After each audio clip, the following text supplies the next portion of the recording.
আসসালামু আলাইকুম। আমার নাম মোহাম্মদ রাশেদ হোসেন, সহকারী শিক্ষক, শহীদ নজরুল হক বালিকা উচ্চ বিদ্যালয়। শিক্ষার্থীবৃন্দ, আশা করি তোমরা ভালোই আছো আল্লাহর রহমতে। আমি সুস্থ আছি, এই জন্য তোমাদের সাথে অনেক দিন পর আবার দেখা হলো। ফিজিক্সের দ্বাদশ অধ্যায়ের বিদ্যুতের চৌম্বকীয় অধ্যায়কে আমি অলরেডি একটা অংশ অর্থাৎ একটা পার্ট নিয়েছিলাম। আজকে আমাদের এই অধ্যায়ের দ্বিতীয় পার্ট অর্থাৎ দ্বিতীয় অংশটা আমি নিব। এই দ্বিতীয় অংশর মধ্যে আমাদের টপিকসগুলো যেটা থাকবে, সেই টপিকসগুলোর মধ্যে অন্যতম হিসেবে থাকবে তোমাদের তড়িৎ প্রবাহী তারের উপরে চুম্বকের ক্রিয়া। এই জিনিসটা দেখো, ইংরেজিতে বলছে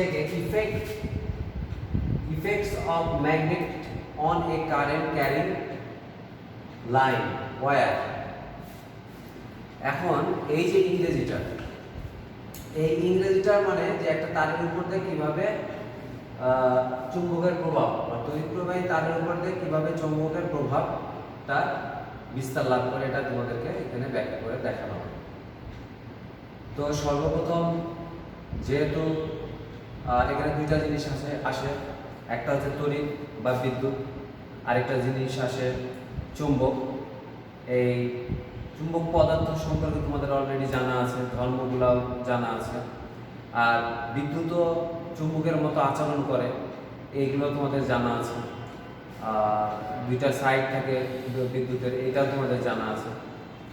তো এখন আমরা যেটা বলবো যে তোমাদের এই অংশটা বর্ণনা করার জন্য প্রথমে আমরা যেমন জানি যে চুম্বকের একটা আকর্ষণ বা বিকর্ষণ ক্ষমতা আছে। এখন কোনো চৌম্বকের যদি দুই মেরু অর্থাৎ বিপরীত মেরু, একটা যদি নর্থ পোল হয় আর একটা সাউথ পোল, অর্থাৎ একটা উত্তর মেরু আর একটা দক্ষিণ মেরু, এই দুটা মেরু মধ্যে কিন্তু এক ধরনের আকর্ষণ সৃষ্টি হয়, যেটি বিপরীত ধর্মী আকর্ষণ করে। এই যে আকর্ষণটা, এই আকর্ষণের ফলে একটা চৌম্বক ক্ষেত্রের সৃষ্টি হয় এবং এই চৌম্বক বিপরীত ধর্মী চৌম্বকের মধ্যে আবার একটা বলয় রেখা দেখা যায়। এখন এই যে চৌম্বক ক্ষেত্র সৃষ্টি হয়, এটা তো আমরা অলরেডি জানি। আবার আমরা এটাও জানি যে একটা তার, সরু তার বা চিকন তার, এর মধ্যে দিয়ে যদি আমরা বিদ্যুৎ প্রবাহ করি বা বিদ্যুৎ দিই, তাহলে দেখব সেই ক্ষেত্রে একই রকম চুম্বকের মতোই একই রকম একটা চৌম্বক ক্ষেত্র সৃষ্টি করেছে। এই যে চৌম্বক ক্ষেত্র তৈরি করছে, আবার একটা তড়িৎ পরিবাহী তারও সুন্দরভাবে চৌম্বক ক্ষেত্র তৈরি করছে। এই যে দুজনের চৌম্বক ক্ষেত্রের এর তৈরি করার যে সিস্টেমটা, এই সিস্টেমটাকে আমরা দুইজনকে একসাথে রাখবো। একসাথে রেখে আমরা এই জিনিসটা বর্ণনা করব। তাহলে আমরা প্রথমে এখানে চিত্র দিকে আসি। চিত্রতে তোমাদের এখানে বোর্ডে দেওয়া আছে দুইটা চুম্বক দেওয়া আছে, নর্থ পোল এবং সাউথ পোল।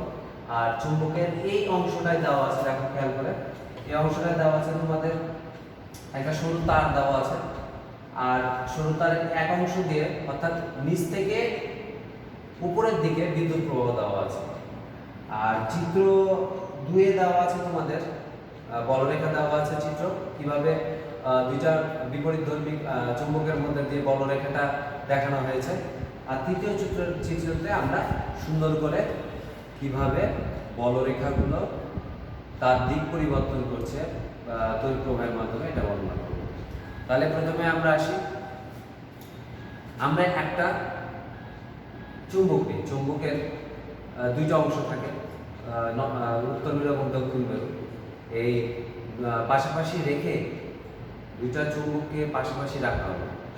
রাখার পর নর্থ পোল এবং সাউথ পোলের মাঝামাঝি অবস্থায় একটি তার রাখা হবে, সরু তার। এই সরু তারকে আমরা বিদ্যুৎ প্রবাহ দেব নিচ থেকে উপর দিকে। এখন যখনই নিচ থেকে উপর দিকে বিদ্যুৎ প্রবাহ দেব, তখন দেখা যাবে যে চুম্বকের যে চৌম্বক ক্ষেত্র সৃষ্টি হয়েছে, আবারও বলি, চুম্বকের যে চৌম্বক ক্ষেত্র সৃষ্টি হয়েছে এবং সরু তারের যে চৌম্বক ক্ষেত্র সৃষ্টি হয়েছে, এর দুইজনের মধ্যে একটা ক্রিয়া বা প্রতিক্রিয়ার সৃষ্টি হবে। এই ক্রিয়া বা প্রতিক্রিয়ার ফলে দেখা যাবে যে এক ধরনের বল ক্রিয়া করছে। এই বলটা ক্রিয়া করছে কি, এই যে বলরেখা আছে আমরা, এই বলরেখাগুলো ওই বলের ক্রিয়ার মাধ্যমে কখনো দেখা যাবে উপরে বলরেখা কম আছে, কখনো দেখা যাবে নিচে বলরেখা কম আছে। যেহেতু আমরা এই অংশে চিত্রে বা এই অংশে বর্ণনার ক্ষেত্রে আমরা তড়িৎ পরিবাহীটা নিচ থেকে উপরের দিকে দিয়েছি, তো মনে রাখতে হবে অবশ্যই আমরা ডান হাতের নিয়মটা মনে আছে। সরু তারের ক্ষেত্রে অবশ্যই বিদ্যুৎ প্রবাহটা যখন নিচ থেকে উপরের দিকে যায় তখন আমাদের চৌম্বক ক্ষেত্র উপরের দিকে যায়, তখন চৌম্বক ক্ষেত্র সুন্দর কিন্তু আমাদের এই দিকে বরাবর আসে, অর্থাৎ বাম থেকে ডান দিকে আসবে। মনে রাখবো, খেয়াল করে, বাম থেকে ডান দিকে আসবে। আচ্ছা, আবারও দেখো খেয়াল করে, আমার এই অংশের বাম থেকে ডান দিকে আসছে, তার মানে তোমাদের মনে রাখতে হবে এই বরাবর তোমাদের চৌম্বক ক্ষেত্র সৃষ্টি হবে আর বিদ্যুৎ প্রবাহ যাবে এই দিকে। এখন তোমাদের এই অবস্থা যদি হয় তাহলে খেয়াল করো, এই যে প্রবাহটা হচ্ছে, আমি এটা উপর থেকে দেখিয়েছি চিত্রে, তোমাদের উপর থেকে দেখিয়েছি যে বিদ্যুৎ প্রবাহটা নিচ দিকে, কিন্তু এখানে চিত্রে দেখিয়েছি আমি উপর থেকে। এখন এই বিদ্যুৎ প্রবাহের ফলে দেখা যাবে যে বলটা সৃষ্টি হচ্ছে। এই বলের সৃষ্টির ফলে যেহেতু তারটি রাখা আছে দুই চুম্বকের মাঝখানে, কিন্তু এক ধরনের শক্তির ফলে তারটি উপরের দিকে উঠতে থাকে। কখন? যখন বিদ্যুৎ প্রবাহটা নিচ থেকে উপরের দিকে দিচ্ছি। মনে রাখতে হবে শিক্ষার্থী বন্ধু, নিচ থেকে উপরের দিকে দিচ্ছি তখন তারটি উপরের দিকে উঠতে থাকবে। কারণ কি? একটাই কারণ, যখন আমরা এই যে চৌম্বক এবং তারের মধ্যে বিদ্যুৎ প্রবাহী তারের মধ্যে যে ক্রিয়া বা প্রতিক্রিয়া হচ্ছে, এর ফলে এবং নিচ দিয়ে যখন বিদ্যুৎ উপরের দিকে প্রবাহিত হচ্ছে, তখন দেখা যাবে যে উপরের যে বলয় রেখাগুলো আছে, এই বলয় রেখাগুলো আস্তে আস্তে দুর্বল হয়ে যাবে এবং অথবা বলা যেতে পারে বিকর্ষণ হয়ে যাবে। বিকর্ষণের ফলে এরা উপরে দুর্বল হয়ে যাবে এবং স্থায়ী হবে না। দেখা যাবে নিচের যে বলয় রেখাগুলো আছে, এই বলয় রেখাগুলো আরো নিচের দিকে চলে যাবে এবং শক্তিশালী হবে। ফলে দেখা যায় যে নিচের বলয়গুলো সংকুচিত হয়ে যায়, সংকুচিত হয়ে ওই তারের উপরে একটা চাপ প্রয়োগ করে উপরের দিকে ওঠার জন্য। এই যে চাপটা প্রয়োগ করে উপরে ওঠার জন্য, তখন ওই তারটা আস্তে আস্তে উপরের দিকে উঠে। এখন এই যে তারটা উপরের দিকে উঠে এই চাপটা প্রয়োগ করে, আমরা কিন্তু বাড়িতে সাধারণত রাবার ইউজ করি বা রাবার ব্যান্ড ইউজ করি। এই রাবার ব্যান্ডের উপর যদি আমরা একটা কলম দিই বা পেন দিই, তাহলে কি হবে শিক্ষার্থী বন্ধু? খুব সুন্দর ব্যাপার। দেখো, আমরা রাবার ব্যান্ড দুই হাত দিয়ে ধরলাম, পেনটা ওই রাবার ব্যান্ডের উপরে রাখার পর আমরা যখন ওটাকে রাবার ব্যান্ডটাকে হালকা একটা টেনে ধরি, তখন দেখবা পেনটা উপরের দিকে লাফিয়ে উঠছে। তার মানে বুঝতে হবে যে নিচে এক ধরনের বল ক্রিয়া করছে, যেটা কারণে পেনটা উপরের দিকে উঠছে। তাহলে ওই বলয়গুলো ওই রাবার ব্যান্ডের মতো কাজ করছে, এই কারণে তড়িৎ পরিবাহী তারটি উপরের দিকে অবস্থান করছে। এখন কোনো কারণে যদি তড়িৎ পরিবাহীটা বা তড়িৎ প্রবাহটা বন্ধ করে দিই, ওই বর্তনীতে তড়িৎ প্রবাহটা আমরা কোনোভাবে বন্ধ করে দিই, তাহলে কিন্তু এই ক্রিয়াটা সংঘটিত হবে না। এটা গেল মিডিল অবস্থান।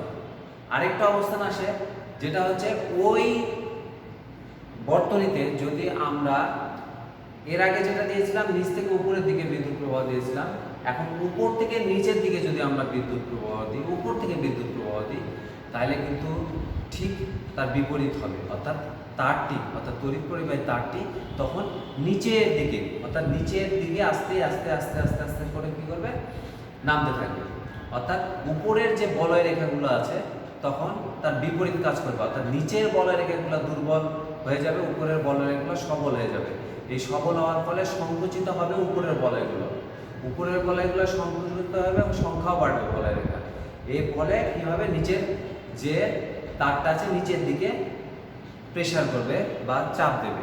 এই চাপের ফলে দেখা যাবে যে সুন্দরভাবে তারটি নিচের দিকে চলে যাচ্ছে। তো এভাবে সাধারণত আমরা এই বিদ্যুতের তড়িৎ প্রবাহী বা বিদ্যুতের উপর তারের উপরে চুম্বকের প্রভাবটা খুব সুন্দর করে বর্ণনা করতে পারি। এখন এইভাবে আমরা বর্ণনা করলাম, জানি না তোমরা কতটুকু বুঝেছো, চেষ্টা করছি আমি বোঝানোর জন্য। তারপরে যদি তোমরা এই অংশটুকু বোঝো বা বুঝতে পারো, তাহলে এই অংশের লাস্ট যে চিত্রটা আমি গ নাম্বার দিয়েছি, এই চিত্রটা একটু খেয়াল করো। এখানে ফোঁটা একটা অংশ দেওয়া আছে, ছোট্ট একটা ফোঁটা দেওয়া আছে। এই ফোঁটার এই অংশটার নিচের অংশ বলয়গুলো দেখো সংকুচিত হয়ে আছে, আর উপরের অংশটা সংকুচিত হয়েছে কিন্তু সংখ্যা কম বলয়। তাহলে যেহেতু নিচের অংশ সংখ্যা বেশি, সুতরাং এই তারটাকে উপরের দিকে চাপ দেবে। অতএব শিক্ষার্থী বন্ধুরা, আমার প্রথম বিষয়বস্তু আজকের মতো শেষ। এখন আমি দ্বিতীয় অংশটা আসছি, দ্বিতীয় অংশটাই। এই দ্বিতীয় অংশতে তোমাদের সবচেয়ে গুরুত্বপূর্ণ অংশ। এই অংশটা অনেক স্টুডেন্ট বুঝতে একটু সমস্যা হয়, বিভিন্ন অংশে বিভিন্নভাবে বর্ণনা করা আছে। তো এই জিনিসটা ক্লিয়ার করার জন্য আমি তোমাদেরকে কিছুটা হলেও পরিষ্কার করার চেষ্টা করব। তোমরা একটু খালি আমার সাথে থাকবে যতক্ষণ আছি আমি, এবং চেষ্টা করবো মনোযোগ দিয়ে কিছু বোঝার জন্য। বিশেষ করে প্রত্যেকটা অংশ, প্রত্যেকটা পার্ট আমি আলাদা আলাদা করে বোঝানোর চেষ্টা করব। সেটা হচ্ছে ডিসি মোটর। অনেকে ভয় পাবে শুনলে, যারা ফার্স্ট টাইম শুনবে ডিসি মোটর, আর যারা পড়ছে তাদের তো কোনো সমস্যাই নেই। ডিসি মোটরের ক্ষেত্রে একে ইলেকট্রিক মোটরও বলা হয়ে থাকে। তো ডিসি মোটরের বা ইলেকট্রিক মোটরের একটাই বৈশিষ্ট্য হচ্ছে বা ক্যারেক্টারিস্টিক্স হচ্ছে যে এই মোটরটা হচ্ছে মেইনলি কাজ করা হয় যেটা হচ্ছে তড়িৎ বা বিদ্যুৎকে কাজে লাগিয়ে যান্ত্রিক শক্তিতে রূপান্তরিত করা। অর্থাৎ আমরা বিদ্যুৎকে কাজে লাগিয়ে কোনো যান্ত্রিক শক্তি বা যান্ত্রিক জিনিস তৈরি করব। এই যে কনভার্ট বা একটা জিনিস থেকে আরেকটা জিনিসে চেঞ্জ করে আনবে, এটা কিন্তু একটা মাধ্যম লাগে। মাধ্যম না হলে সেই জিনিসটা চেঞ্জ হবে না। প্রত্যেকটা জিনিসেরই একটা না একটা মাধ্যম থাকে, যে মাধ্যমের মাধ্যমে, যেমন তোমরা জ্যামিতি পড়ো, জ্যামিতি প্রমাণ করো, কোনো কিছু ধরে নাও, একটা মাধ্যম ধরে নিয়ে সেই জ্যামিতিটা প্রমাণ করো বা প্রুফ করো। তো এই জিনিসটা আবার কোনো বীজগণিতের অঙ্ক করো, সেই ক্ষেত্রে তোমরা কি করো, সেই ক্ষেত্রে ধরে নাও, কোনো কিছু মান ধরে নাও, হয়তো এক্স ওয়াই জেড এরকম ধরে নাও, দিয়ে সেই অঙ্কটা সুন্দর করে প্রমাণ করো। তো এই যে প্রমাণ করার বা জিনিসটা, এটা হয়েছে ওইটার মাধ্যমে, যে একটা জিনিস মাধ্যম ধরে নিয়ে আমাদেরকে সেটা আরেকটা অংশে পরিবর্তন করতে হবে। তার মানে বিদ্যুৎ থেকে আমাদেরকে যান্ত্রিকে নিয়ে যেতে হবে। তো এই প্রমাণের জন্য যেহেতু মোটর বলেছে, তবে অবশ্যই মনে রাখতে হবে যেহেতু মোটর, তার মানে ঘোরাঘুরির ব্যাপার আছে। শিক্ষার্থী বন্ধু, অবশ্যই ঘোরাঘুরি মানে কোনো জিনিসের মাধ্যমে শব্দ হবে, সাউন্ড হবে, ঘোরাঘুরি হবে, অর্থাৎ ঘুরবে কোনো কিছু, রাউন্ডিং তো হবে, এটাই ঘূর্ণায়মান জিনিসটা আসবে। তো এই যে ডিসি মোটরের ক্ষেত্রে দুইটা জিনিস অপরিহার্য, যেহেতু এই অধ্যায় তোমরা অলরেডি পড়েছো। সেটা হচ্ছে একটা হচ্ছে চুম্বক পদার্থ, আর একটা হচ্ছে তোমাদের ইলেকট্রিসিটি বা কারেন্ট বা বিদ্যুৎ। এই তো একই কথা। এই দুইটা জিনিস অবশ্যই দরকার হবে, আর কিছু যন্ত্রাংশ দরকার হবে, যেগুলো তুমি আমি বর্ণনা করবো, তখন ওটা পেয়ে যাবে। তো সর্বপ্রথম আসে তোমাদের, আমরা এখানে দুইটা চুম্বক নেব। দুইটা চুম্বকের বিপরীত মেরু ব্যবহার করবে, একটা নর্থ পোল এবং একটা সাউথ পোল, একটা উত্তর মেরু, একটা দক্ষিণ মেরু। চিত্র এখানে সুন্দর করে দিয়েছি, দেখতে পারো, একটা উত্তর মেরু, একটা দক্ষিণ মেরু। তো এই দুই মেরুর যেহেতু আমরা দুই মেরু ব্যবহার করছি, এখন এখানে ডিসি মোটরের ক্ষেত্রে সাধারণত যদি সরু তার ব্যবহার করা হতো, শিক্ষার্থী তোমাদের একটা জিনিস মনে রাখতে হবে, অবশ্যই যে কোনো মোটর অবশ্যই শক্তিশালী হতে হবে, স্ট্রং, সেই জন্য এমন কিছু যন্ত্রাংশ বা এমন কিছু ব্যবহার করতে হবে যাতে মোটরটাকে কোনো কাজে ব্যবহার করা যায়।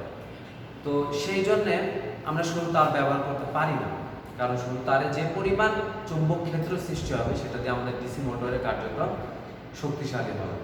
সেই জন্যে আমরা অনেক আগেই একটা টপিকস পড়েছিলাম, আমি বর্ণনা করেছিলাম তোমাদের, সেটা হচ্ছে একটা আর্মেচার বা লোহাকে যে তারের কুণ্ডলী দিয়ে পেঁচিয়ে আমরা ইলেকট্রোম্যাগনেট বা তড়িৎ চুম্বক বর্ণনা করেছিলাম তোমাদেরকে। সে যে কয়েলটা তৈরি করা হয় এটা বর্ণনা করা হয়েছিল অলরেডি তোমাদের ক্লাসে। তো এই কয়েলটাকে আমরা মেন সাবজেক্ট হিসেবে ধরে এখানে কাজ করব। এই কয়েলটাকে এরকম একটা আর্মেচার এর উপরে কয়েল কিছু তার পেঁচানোর পর সেটাকে আমরা সংযোগ দিব, তড়িৎ পরিবাহীর সাথে সংযোগ দিব। সেই তড়িৎ পরিবাহীটা অবশ্যই হবে একটা যন্ত্রের মাধ্যমে, সেই যন্ত্রের নাম কমিউটেটর। এই কমিউটেটরটা হচ্ছে এমন একটা যন্ত্র যে যন্ত্রটা হচ্ছে কখনো তড়িৎ পরিবহন করে, কখনো তড়িৎ পরিবহন করে না। অর্থাৎ এমন একটা যন্ত্র যে যন্ত্রের দুইটা অংশ আংটির মতো থাকে। আমি এটা আগে বর্ণনা করে নিচ্ছি কারণ আমি ডাইরেক্ট কমিউটেটরের সংযোগ দিয়ে দেবো। এই কমিউটেটরটা হচ্ছে এমন একটা যন্ত্র যেটা হচ্ছে ওই যে আমরা ইলেকট্রোম্যাগনেটের যে কয়েলটা ব্যবহার করেছি তার দুই প্রান্তের তারের সাথে এটা দুই অংশে যুক্ত থাকে। এটা দুইটা অংশ থাকে, লম্বা অংশ থাকে, যুক্ত থাকে এবং লম্বা অংশ একটা ব্রাশ থাকে, দুই পাশে দুটো ব্রাশ থাকে। ব্রাশের সাথে তড়িৎ পরিবহন করা হয় বা সংযোগ করা হয়। সংযোগের ফলে ডান সাইড দিয়ে তড়িৎ পরিবহন করা হয় আর বাম সাইড দিয়ে তড়িৎটা বাইরে হয়ে যায়। ডান সাইড দিয়ে তড়িৎ পরিবহন এন্ট্রি করে, বাম সাইড দিয়ে তড়িৎ পরিবহনটা বাইরে হয়ে যায়। এর ফলে এই কমিউটেটরের মধ্যে দুটো ফাঁক থাকে। এই যে এই দুটো অংশ দেখছো শিক্ষার্থী বন্ধু, এই দুটো অংশের মধ্যে ফাঁক থাকে। এই ফাঁকটার কারণে যখন এই ফাঁকটা ব্রাশের বিপরীতে যায়, আবার বলছি, যখন এই ফাঁকটা ব্রাশের বিপরীতে যায় তখন তড়িৎ পরিবাহী হয় না, তড়িৎ পরিবহন হয় না। আবার যখন ব্রাশ এবং ফাঁকের মধ্যে সংযোগ সমান্তরাল হয় বা একই হয় তখন তড়িৎ পরিবহন হয়। এভাবেই সাধারণত আমরা কাজটা করব। তোমাদের কমিউটেটরটা আগে বর্ণনা করে দিলাম, এখন আমরা কাজ সুন্দর করে চলে যাই, আমরা চিত্রে চলে যাই। এই দুইটা চৌম্বকের মাঝখানে একটা ঘোরানোর মতো যন্ত্র দেওয়া হয়েছে বা একটা নল দেওয়া হয়েছে। তার মাঝখানে দেখবা এক ধরনের কয়েল দেওয়া হয়েছে, যে কয়েলটাকে আমরা দণ্ড চুম্বক হিসেবে ব্যবহার করতে পারি বা চুম্বকের মধ্যে ব্যবহার করতে পারি। তাহলে এখন এই জিনিসটা আছে, এই জিনিসটা দুটো যেহেতু ইলেকট্রোম্যাগনেট হিসেবে এটা ইলেকট্রোম্যাগনেট, সুতরাং এর দুই পাশ দিয়ে আমরা দুইটা লম্বা অংশ দিয়ে তার দিয়ে আমরা সংযোগ করতে পারি কমিউটেটরের সাথে। এখন এই কমিউটেটরের সাথে যখনই তড়িৎ পরিবহন করবে তখন কি হবে? প্রথমে আসি আমরা চুম্বকের ক্ষেত্রে কি হবে। যখন চুম্বকের ক্ষেত্রে দুইটা মাঝামাঝি অবস্থায় ওই কয়েলটা অবস্থান করানো হবে তখন কয়েলটা অবশ্যই ঘড়ির কাঁটার দিকে আস্তে আস্তে আস্তে আস্তে আস্তে ঘুরতে থাকবে। খেয়াল করো, এই যে কয়েলটা আছে এই কয়েলটা আস্তে আস্তে আস্তে আস্তে আস্তে আস্তে ঘূর্ণমান অবস্থায় রত থাকবে। এই ঘূর্ণমান রত থাকা অবস্থায় তড়িৎ পরিবহন হচ্ছে। ঘূর্ণমান অবস্থায় থাকতে থাকতে থাকতে থাকতে কখনো কখনো দেখা যাবে নিউট্রাল অবস্থায় আছে। এই যে ঘুরছে এটা হচ্ছে কি একটা তড়িৎ পরিবহনের বিপরীতমুখী বলের কারণে, তড়িৎ পরিবাহীর বিপরীতমুখী বলের কারণে এই কয়েলটা আস্তে আস্তে ঘুরতে যাচ্ছে। এই ঘোরার ফলে এক সময় দেখা যাবে ঘুরতে ঘুরতে ঘুরতে ঘুরতে কোনো এক সময় দেখা যাবে এটা লম্ব অবস্থান করছে, অর্থাৎ 90 ডিগ্রি অবস্থান করছে, একবারে 90 ডিগ্রি। তখন কি হবে? তখন কিন্তু আর ঘুরবে না, কয়েলটা বন্ধ হয়ে যাবে, ঘূর্ণন বন্ধ হয়ে যাবে। তখন এই যে কমিউটেটরটা আমরা ব্যবহার করেছিলাম, এই কমিউটেটরের কাজ শুরু হয়ে যাবে। কমিউটেটরের কাজ শুরু হয়ে যাবে। কমিউটেটর কখনো বলেছিলাম বিদ্যুৎ পরিবহন করবে, কখনো বিদ্যুৎ পরিবহন করবে না। যখন বিদ্যুৎ পরিবহন করবে তখন বিকর্ষণের ফলে দেখা যাবে ওই যে কয়েলটা ঘোরা শুরু করবে। আবার কখনো দেখা যাবে বিদ্যুৎ পরিবহন করছে না, তখনও কয়েলটা তার অবস্থান থেকে ঘূর্ণায়মানরত থাকবে। মনে রাখতে হবে যে যেহেতু কোনো বস্তু ঘূর্ণায়মানরত অবস্থা থাকলে তার স্থির থাকলেও কোনো ঘূর্ণায়মানের নীতি অনুসারে সে আবারও ঘুরতে থাকে। দেখো শিক্ষার্থী বন্ধু, আবারও বলছি, ঘূর্ণায়মানের নীতি অনুসারে আবারও ঘুরতে থাকে। আর এখানে কমিউটেটর তাকে পূর্ণ সার্কেল কমপ্লিট করার জন্য অবশ্যই হেল্প করবে। এই যে সাহায্য বা হেল্প করবে, এই হেল্প করার মাধ্যমে এই কয়েলটা যখন ঘুরবে তখন সেটা যান্ত্রিক শক্তিতে রূপান্তরিত হবে। অর্থাৎ আমরা কমিউটেটরের মাধ্যমে তড়িৎ পরিবহন করছি এবং সেটা ঘূর্ণায়মান অবস্থায় ঘুরছে, অবিরত ঘুরতেই থাকছে। যতক্ষণ আমরা তড়িৎ পরিবহন করব তখন কয়েলটা ঘুরতে থাকবে, যতক্ষণ দেব ততক্ষণ ঘুরবে। অর্থাৎ এক ধরনের বল সৃষ্টির কারণে কিন্তু কয়েলটা ঘুরছে। এই যে তার অবস্থা থেকে ঘুরতে থাকছে। এই ঘুরতে ঘুরতে ঘুরতে আমাদের যান্ত্রিক শক্তিতে রূপান্তরিত হবে। এখন এই যান্ত্রিক শক্তিটা তোমাদের কোনো প্রশ্ন থাকতে পারে মনে, যে স্যার আমরা কমিউটেটর কেনই ব্যবহার করলাম, কিংবা স্যার আমরা চুম্বক কেনই ব্যবহার করলাম, কিংবা স্যার এই ক্ষেত্রে আমরা কয়েল কেনই ব্যবহার করলাম। অলরেডি কিন্তু তোমরা প্রশ্নের উত্তরগুলো পেয়ে গেছো শিক্ষার্থী বন্ধুরা। কারণ চুম্বক ব্যবহার করা হয়েছে একটাই কারণে, সেটা হচ্ছে যে আমরা এটা যেতে ইলেকট্রোম্যাগনেট হিসেবে ব্যবহার করছি। আর যেহেতু কয়েলটা ব্যবহার করা হচ্ছে কারণ এটা শক্তিশালী চুম্বক ক্ষেত্র তৈরি করে, সুতরাং এই ক্ষেত্রে আমরা বলতে পারবো যে একটা শক্তিশালী মোটর তৈরি হচ্ছে, ডিসি মোটর, যার মাধ্যমে আমরা একটা শক্তিশালী যন্ত্র বা যন্ত্রাংশ তৈরি করতে পারবো। সেই ক্ষেত্রে আমাদের প্রচুর পরিমাণে বিদ্যুৎ প্রবাহ সাপ্লাই করতে হবে যদি তোমরা সেই পরিমাণ শক্তিশালী যন্ত্র তৈরি করতে চাও বা মোটর তৈরি করতে চাও। শিক্ষার্থী বন্ধু, এই ডিসি মোটরটা বা ইলেকট্রিক মোটরটা সাধারণত কি কাজে ব্যবহার করা হয়, এটা তোমাদের লাস্ট প্রশ্ন। এখন এটা সাধারণত বৈদ্যুতিক পাখা যেটা আছে সেই বৈদ্যুতিক পাখাতে ব্যবহার করা হয়ে থাকে।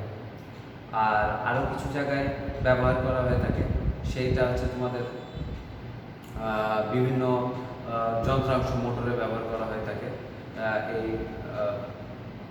ডিসি মোটরটা বা ইলেকট্রিক মোটরটা, পাম্পে ব্যবহার করা হয়ে থাকে। তাছাড়া শিক্ষার্থী বন্ধু, এই জিনিসটা তোমরা যে পড়লাম একটা আদর্শ ছিল কিন্তু সেই আদর্শটা বলা অবশ্যই দরকার।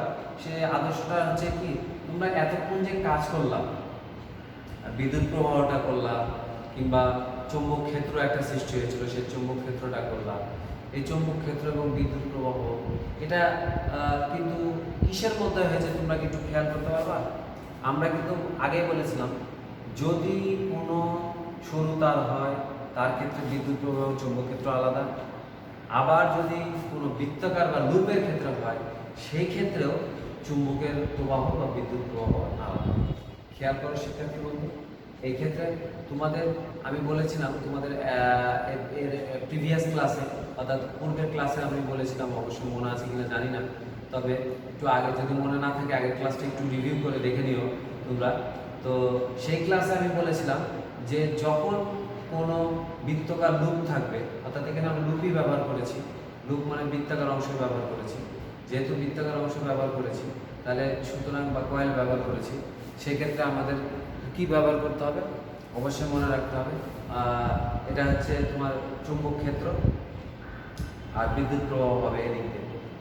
অর্থাৎ আমি কিন্তু আমার হাতে ডান ধরেছি, তাহলে তোমরা সেভাবে দেখবা, তোমরা এভাবে দেখবা, তাহলে এভাবে দেখলে দেখবা তোমাদের এদিক দিয়ে চিত্রঙ্গের সাথে মিলে যাচ্ছে, এদিক দিয়ে তোমাদের চুম্বক ক্ষেত্রগুলো দেখা যাবে এবং বিদ্যুৎ প্রবাহটা এদিক দিয়ে হবে। তো শিক্ষার্থী বন্ধুরা, এভাবে তোমরা আস্তে আস্তে চেষ্টা করবা যে তোমাদের এই ডিসি মোটরটা সহজভাবে বোঝার, কঠিন কিছু না তেমন। তো তোমরা বইয়ে যেভাবে লেখা আছে সেভাবে করে বুঝতে পারো, আবার চেষ্টা করবা যে যতটুকু সহজ পদ্ধতি অ্যাপ্লাই করে বোঝা যায় সেটা করতে পারবা। আজকে আমার বক্তব্য এইটুকুনি এবং শেষ। আল্লাহর রহমতে তোমরা ভালো থাকবা, সুস্থ থাকবা।